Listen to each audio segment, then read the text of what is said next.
সাধুত্বে পরিণত হয়ে গোবিন্দ চরণে বিলীন হয়ে যায়।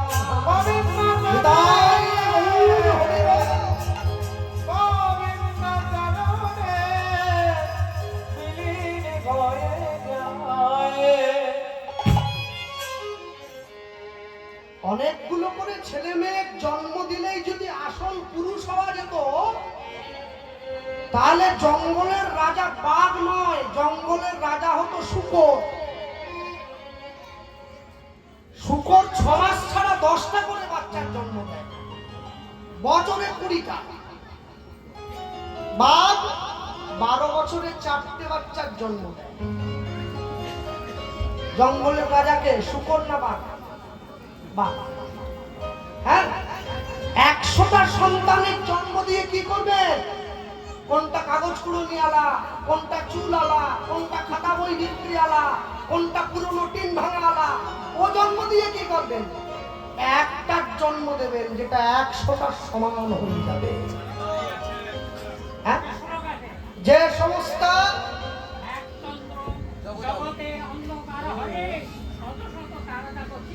কি করিতে পারে, ঠিক ছেলের মতো ছেলে হয়। হ্যাঁ, মনে রাখবেন, যে সমস্ত মায়েরা দাঁড়িয়ে আছেন, একটু ভেতরের দিকে ঢুকে আসুন,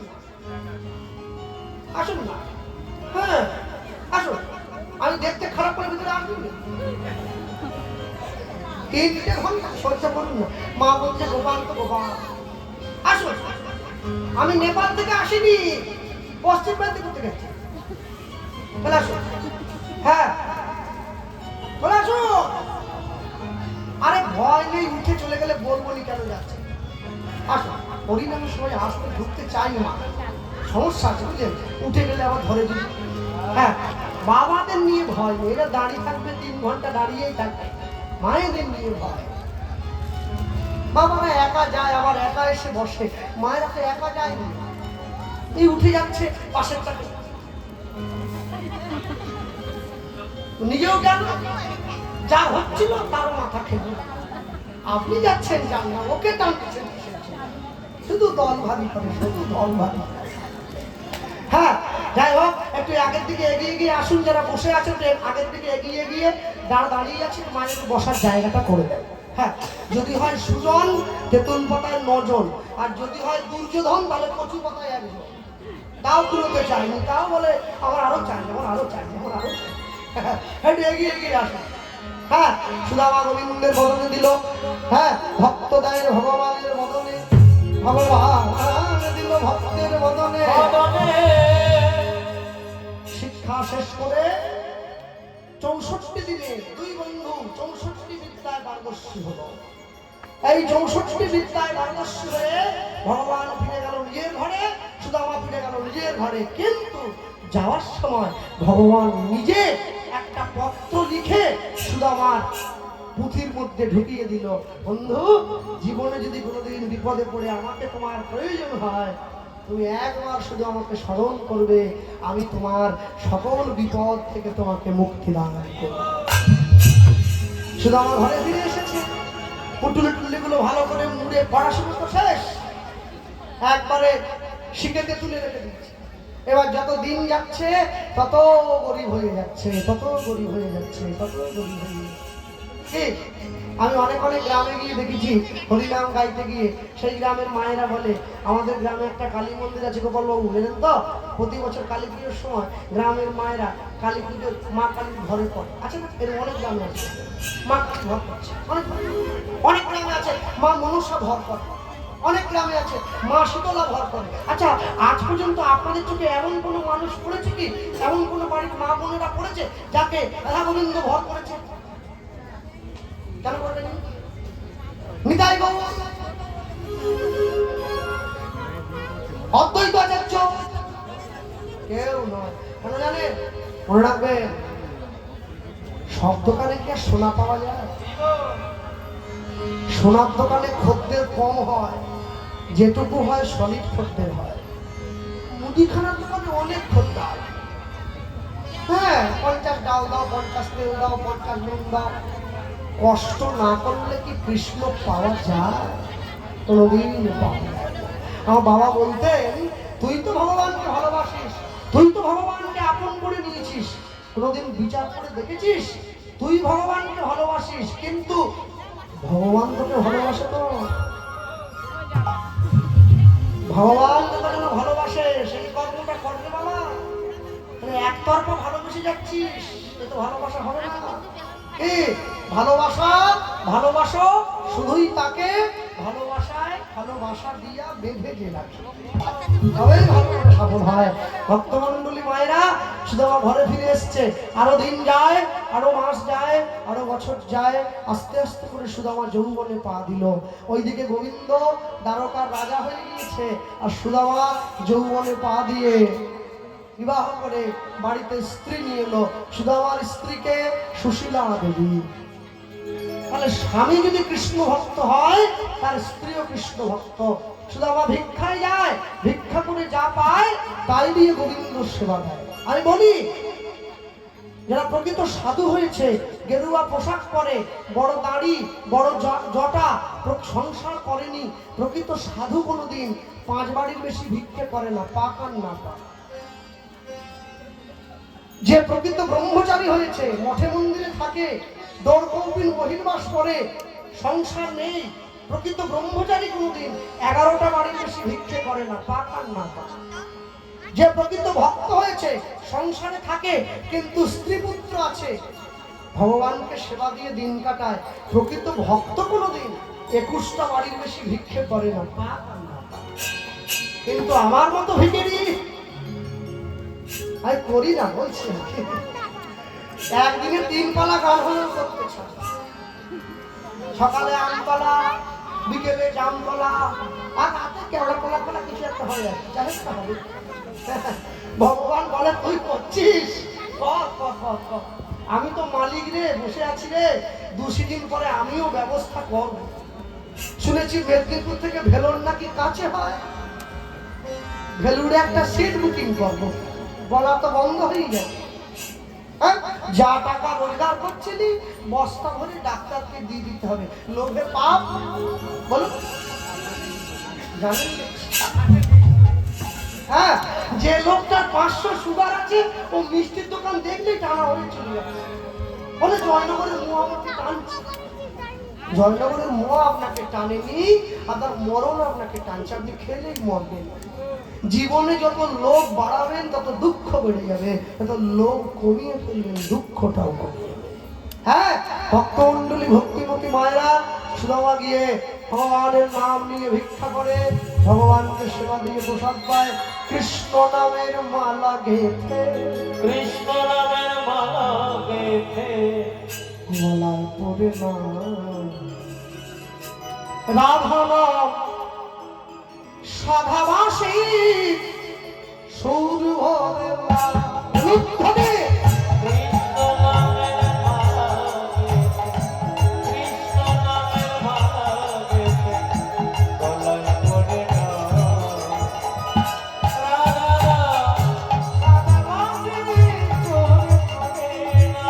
বাহুগুলো আমার রাধা সাধাবাসী সৌর ভরে না। কৃষ্ণ নামের মালা গেথে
তোমার মানব জনম ধন্য হইলে যাই রে ব্রজধাম।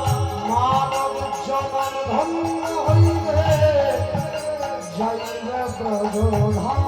তোমার মানব জনম ধন্য হইলে যাই রে ব্রজধাম। প্রাণ ভরে নাম গাও, নাম গাও, নাম গাও। রাধা রাধা রাধে তোরি করে না। হরি নাম করো ভাই, হরি নাম করো ভাই,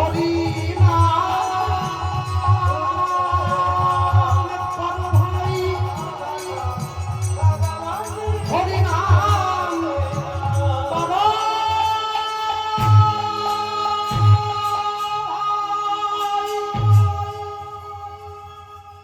মানুষের চর্চায় লাগিয়েছে। সারাদিন ভিক্ষা করে সন্ধ্যেবেলা এসে ভগবানের মন্দিরে রান্না করে ভগবানকে ভোগ দিয়ে প্রসাদ পায়। ভগবানকে বলে, প্রভু তুমি আমাকে দুঃখে রেখো, তুমি আমাকে কষ্টে রেখো, কেন জানো? দুঃখ পেলেই তো আমি তোমায় ভালোবাসবো, সুখ পেলে তো আমি তোমায় ভুলে যাব। দুঃখ দেবে, কষ্ট দেবে, দুঃখ তুমি আমায় দাও, দুঃখে আমি বড় খুশি, সুখ তুমি তারে দাও যারে আমি বড্ড ভালোবাসি। কিন্তু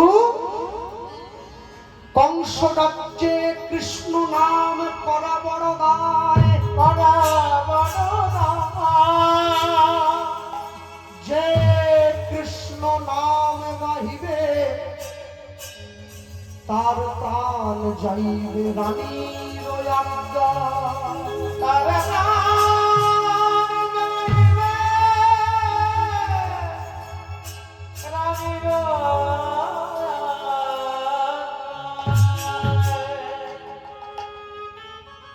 কংসের রানী ঘোষণা করে দিয়েছে, আমার স্বামী হত্যাকারী যে কৃষ্ণ, এই রাজ্যবাসীর আজ থেকে কৃষ্ণ নাম বন্ধ। কেউ যদি ভুলক্রম কৃষ্ণ নাম করে, যদি আমি জানতে পারি, তার বরদান যাবে। আচ্ছা, মদের নেশা, বিড়ির নেশা ধরলে কাউকে ছাড়ে, কৃষ্ণ প্রেমের নেশা কাউকে যদি একবার ধরে, কেউ কি তাকে আটকে রাখতে পারে? পারে না। তা যদি হতো, তাহলে জগাই মাধায়ের মতো মাতাল কোনোদিন কৃষ্ণ ভক্ত হয়ে যেত না। রঘুনাথ দাসের মতো জমিদার কোনোদিন সর্বস্ব ছেড়ে দিয়ে গৌরের চরণে গিয়ে পড়তো না। রামচন্দ্র কবিরাজের মতো পণ্ডিত ব্যক্তি কোনোদিনও ফুলশয্যার রাত্রিতে নিজের স্ত্রীকে ছেড়ে দিয়ে গোবিন্দ চরণে গিয়ে লুটিয়ে পড়তো না। যে মায়েরা বসে আছেন, দাঁড়িয়ে আছেন, আমার কথায় কেউ কষ্ট পাবেন না, মনে রাখবেন, আপনারা চাইলেই ডাক্তার, ইঞ্জিনিয়ার, উকিল, ব্যারিস্টার ছেলে মেয়ের জন্ম দিতে পারেন, কিন্তু চাইলেই ভক্ত বৈষ্ণব সন্তানের জন্ম দিতে পারবেন না। পারবেন না। ভক্ত হওয়া যায় না, হয়ে জন্মাতে হয়। ভক্ত হওয়া বড় শক্ত। পণ্ডিত রয়েছে বসে, গাছের ফল গাছে রয়েছে, বৃন্ত পড়েছে বসে। অনেক অনেক বাড়িতে গেলে হরিনামের জন্য, আমি কদিন আগে আসামে ছিলাম কীর্তনে, অনেক অনেক বাড়িতে গিয়ে আমি শুনি মায়েরা আমাকে বলে, কৃষ্ণবাবু আপনি হরিনাম করেন, এটা যেমন আপনার একটা প্রতিভা, আমার ছেলে, আমার মেয়ে ক্লাসে ফার্স্ট বয়, এটা ওর প্রতিভা। হরিনামের সঙ্গে ফার্স্ট হওয়া তুমি এক করে দিলে। আমি হাসি, কিছু বলি না। কেন জানেন? আমরা স্বল্প বুদ্ধি সম্পন্ন জীব তো, আমরা এতে খুশি হই, এতে আনন্দ পাই। ঠিক আছে, আনন্দ থাকে। আমার ছেলে বড় কোম্পানির সফটওয়্যার ইঞ্জিনিয়ার, 2 লাখ টাকা বেতন পায়। আপনি রোজগার করেন কত? হরিনাম করেন। হ্যালো, ওর হাপো, দেখেছেন তো? ইংরেজিতে কথা বলে আমার ছেলে। আপনি পারবেন? আমার ছেলে অনেক দূর লেখাপড়া করেছে, MBA করেছে, BBA করেছে। আপনি পারেন? কোনো কোনো বাড়ির মায়েরা বলে আমার মেয়ে কোন কি বলবো, খেলাধুলায় ফার্স্ট, সাঁতার কাটায় ফার্স্ট, দেখাশোনায় ফার্স্ট, স্কুলে লেখাপড়ায় ফার্স্ট। শুধু তাই কি, একসঙ্গে বসে একসঙ্গে বসে একবারে 10টা ডিম সিদ্ধ আমার মেয়ে টকটক করে খেয়ে ফেলে। হ্যাঁ, আপনি পারবেন? আমি বললাম না, আমি পারবো না। প্রতিভা দেখেছে, একে প্রতিভা বলা। আজ পর্যন্ত কোনো মায়েদেরকে বলতে শুনলাম না আমার ছেলে আমার মেয়ে ভগবানের জন্য চোখের জল ফেলে। আমার ছেলেটা আমার মেয়েটা স্কুল কলেজে যাওয়ার সময় তিলক সেবা করে যায়, শুনি না। আমার ছেলে মেয়ে প্রসাদ না পেলে কান্নাকাটি করে, এটা বলতে শুনি না। আর ছেলে মেয়ে নিজের থেকে আমাদের বলেছে গুরু দীক্ষা নেব, চলো তো, শুনি না। শুধু জড়জাগতিক চাওয়া নিয়ে বড় ব্যস্ত আমরা, খুব ব্যস্ত। হ্যাঁ, আমার গুরুদেব নবদ্বীপ, আমার গুরুদেবের 1 লক্ষ শিষ্য আছে, 1 লক্ষ শিষ্য। সারা বছর মন্দিরের শিষ্যরা আসতেই আছে। আমি যখন গুরুবাড়িতে যাই, শিষ্যরা প্রণাম করে গুরুদেবকে, বলে গুরুদেব এই যে একটু আমার মাথায় হাত দিন তো, আমাদের বেতনটা বেড়ে যায়। গুরুদেব এই যে আমার স্ত্রী, একটু মাথায় হাত দিন তো, 2টো মেয়ে হয়েছে, সামনে বলে ছেলে হাত। গুরুদেব এই যে আমার মেয়ে, একটু মাথায় হাত দিন, ভালো জামাই একটা পায়। কোনো শিষ্য সকলে চলে গেল, আমাকে ডেকে গুরুদেব বলছে, আচ্ছা এতজন যে আমার কাছে এত কিছু চাইলো, হ্যাঁ কৃষ্ণ, কেউ কি চাইলো গুরুদেব একটু আশীর্বাদ করুন তো, যেন শেষের দিনে বৃন্দাবনে বাস হয়? কেউ কি চাইলো গুরুদেব আশীর্বাদ করুন তো, যেন নিজের ঘরে নিতাই গৌরকে বসাতে পারে? কেউ কি চাইলো গুরুদেব আশীর্বাদ করুন সারা জীবন যেন রাধা গোবিন্দের সেবাটা করতে পারে? কেউ চায় না, কেউ চায় না গো। দুপুর বেলায় ফুলকপি খেলে বিকেল বেলা কিসের ঢেকুর উঠবে বলুন? ফুলকপি, যে ঢেকুর যেটা খেয়েছেন তার ঢেকুরই তো উঠবে নাকি? দুপুরে ফুলকপি খেলে বিকেলে ফুলকপির ঢেকুর। দুপুরে যদি সজনে ডাঁটা খান, বিকেলে ডাঁটার ঢেকুর উঠবে। যৌবনকালে হরিনাম আশ্রয় করলে বুড়ো বয়সে হরিনামের ঢেকুর উঠবে। না চাইতে উঠে আসে। আর যৌবনকালে কোথা ছেলে, কোথা মেয়ে, কোথা বাড়ি, কোথা টাকা, কোথা যত করবেন, বুড়ো হয়ে মরতে চলে যাবেন, ওই ঢেকুরি উঠবে। কোথা ছেলে, কোথা মেয়ে, কোথা নাতি। নাতনি এসে ঘাট ধরে বের করে দিচ্ছে, তবু ঠাকুমা বলতেছে আমার নাতনি ভালো থাক। যৌবনকালে নাতনি খেয়েছে, বুড়ো বয়সে নাতনির ঢেকুর উঠতেছে। কিছু করার নেই। ভাবছো বসে চলবে কিসে? তুমি ভাববা কে? তোমার ভাবনা যিনি ভাবছেন তুমি ভাবো তাকে।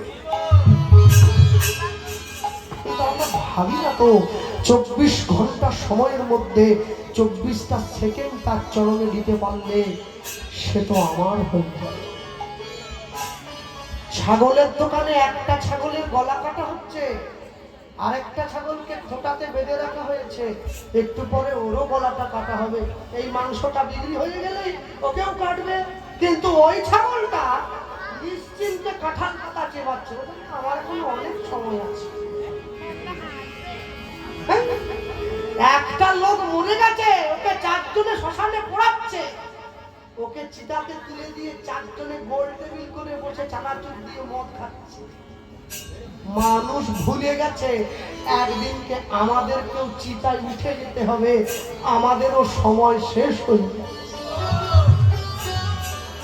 হ্যাঁ, মনে রাখো, একটু ভেবে চলো। ভেবেছো যা মনে এই ত্রিভুবনে,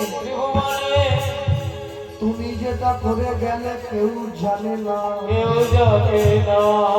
তুমি যেটা করে গেলে আসিয়া হেথায় চিত্রগুপ্ত লিখছে দেখো নিজের খাতায় নিজের খাতায় বড় সাবধানে বড় সাবধানে